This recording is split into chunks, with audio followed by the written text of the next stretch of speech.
আমি আপনাদেরকে অনুরোধ করব 4টি কাজ আপনারা নিজেদের জন্য খুব গুরুত্বপূর্ণ মনে করে লিখে নিন এবং এই কাজগুলো নিজেদের জীবনের জন্য অপরিহার্য করে নিন। তাহলে আমরা আমাদের সত্যিকার মানে এই যে মানব সত্তা রয়েছে, হিউম্যান ডিভাইস রয়েছে, এই হিউম্যান ডিভাইসটাকে যদি আমি সংশোধন করতে চাই, পরিশুদ্ধ করতে চাই, এর আখলাকটাকে সুন্দর করতে চাই, তাহলে এই কাজগুলো আল্লাহ রাসূল সাল্লাল্লাহু আলাইহি ওয়াসাল্লামের নির্দেশনা আলোকে খুবই গুরুত্বপূর্ণ। 1 নম্বর হচ্ছে বলবেন কম, শুনবেন বেশি। সম্ভব কিনা? এটা আমাদের অনেকের জন্য কঠিন। বলবেন কম, শুনবেন বেশি। এখনই লিখে নেন, আজকে থেকে প্র্যাকটিস করুন। তাহলে দেখবেন যে আপনার আপনি এরপরে 1 মাস পরে যদি এই প্র্যাকটিস করে আসে, আপনি দেখেন যে আপনার অবশ্যই অবস্থার পরিবর্তন হচ্ছে, অবশ্যই অবস্থার পরিবর্তন। বলবেন কম, শুনবেন বেশি। 2 নম্বর হচ্ছে কাজ করবেন বেশি, দেখবেন কম। অন্যের কাজ দেখার আপনার দরকার নেই, কারণ অন্যের কাজ দেখলে আপনি ভুল বের করবেন। নিজে কাজ করবেন বেশি আর অন্যের কাজ দেখবেন কম। অন্যের কাজ দেখার আপনার দরকার নেই। মানুষের কাজ দেখার আপনার বিষয় নয়। তাদের হিসাব ওয়া হিসাবুহুম আলাল্লাহ, আল্লাহ রাসূল সাল্লাল্লাহু আলাইহি ওয়াসাল্লাম বলে দিয়েছেন তাদের হিসাব কার কাছে? আল্লাহর উপর ছেড়ে দেন, আল্লাহর কাছে ছেড়ে দেন। আপনি এদের হিসাব নেওয়ার জন্য আপনাকে বিচারক হিসেবে দায়িত্ব দেওয়া হয়েছে কিনা? হ্যাঁ, না, আপনাকে কোনো দায়িত্ব দেওয়া হয়নি। সুতরাং এটা খেয়াল রাখবেন। 3 নম্বর পয়েন্ট হচ্ছে নিজের দোষ দেখবেন, অন্যের ভালো কাজ দেখবেন।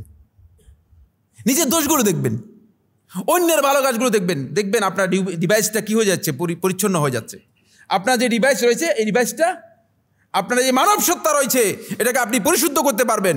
নিজের দোষটা বেশি বেশি দেখবেন, সংশোধন করতে পারবেন, নিজেকে সংশোধন করতে পারবেন। আর অন্যের ভালো কাজগুলো দেখবেন, তাহলে আপনি ভালো কাজগুলো গ্রহণ করতে পারবেন। বুঝতে পেরেছেন? আপনি শুধুমাত্র ডাস্টবিনের দিকে তাকালে চলবে না। শাররুল ওয়ারা মান বিআইবিন নাস মুশতাগিলা মিসলা যুবাব ইয়াতবাউল আলালা। আরব্য কবি বলতেছেন, ওই সৃষ্টির মধ্যে ওই তো সবচেয়ে নিকৃষ্ট যে মানুষের দোষগুলো খুঁজে খুঁজে বেড়ায়। মিসলা যুবাবে, মাছির মতো, ইয়াতবাউল আলালা, কোনখানে পচা জিনিস আছে সেখানে গিয়ে বসে। আপনি পচা জিনিসে বসবেন কেন?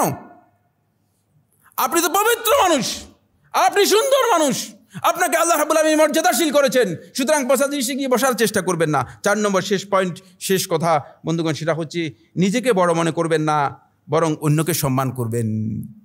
দেখবেন এই 4টি কাজ যদি কেউ করতে পারে, নিজেকে বড় মনে করবেন না। নিজেকে যিনি বড় মনে করতেছেন,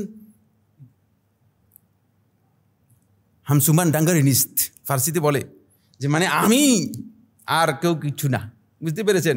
এই ধরনের ধারণা যার মধ্যে ঢুকে গিয়েছে, আমি নিশ্চিত বলে দিচ্ছি, সে এই ডিভাইসকে কি করতে পারবে না, সংশোধন করতে পারবে না।